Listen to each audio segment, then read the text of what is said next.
to Spain by Espronceda. How solitary is the nation now, that peopled countries vast a former day, that all beneath her sovereignty to bow, from east to west extended once her sway. Tears now profuse the shed, unhappy one, queen of the world, 'tis thine, and from thy face, enchanting yet in sorrow, there is none its overwhelming traces to erase. How fatally o'er thee has death poured forth darkness and mourning, horrible and great, and the stern despot in his madden wrath exulted widely o'er thy low estate. Nothing or great or beautiful he spared.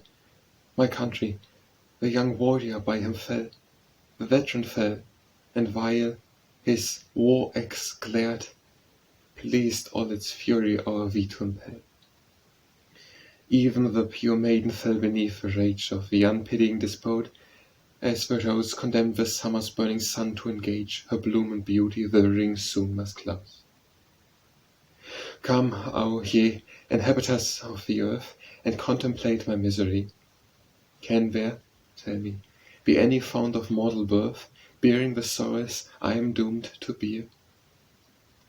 I wretched, banished from my native land, behold, far from the country I adore, her former glories lost and high command, and only left her sufferings to deplore.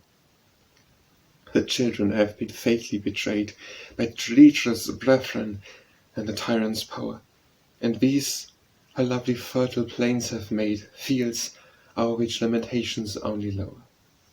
Her arms extended wide, unhappy Spain, her sons imploring in her deep distress. Her sons they were, but her command was vain, unheard the traitor madness to repress.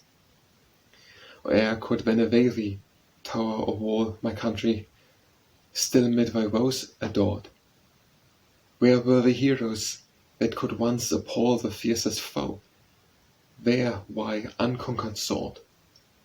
Alas, now on thy children's humbled brow deeply is shame engraved, and on their eyes, cast down and sorrowfully beating now, the tears alone of grief and mourning rise.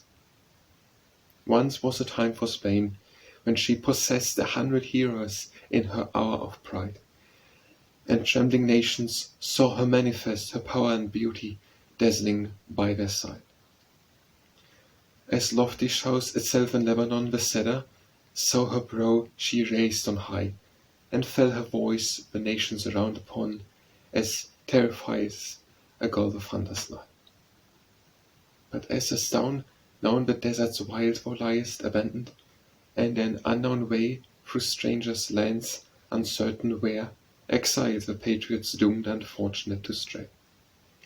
Her ancient pomp and power are covered o'er with sand and weeds contemptuous, and the foe that trembled at her puissance before now mocks exulting and enjoys her woe.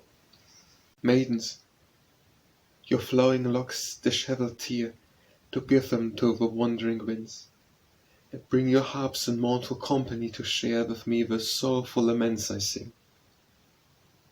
Thus, banished from our homes afar away, still let us weep our miseries. O Spain, who shall have power thy torments to allay? Who shall have power to dry thy tears again?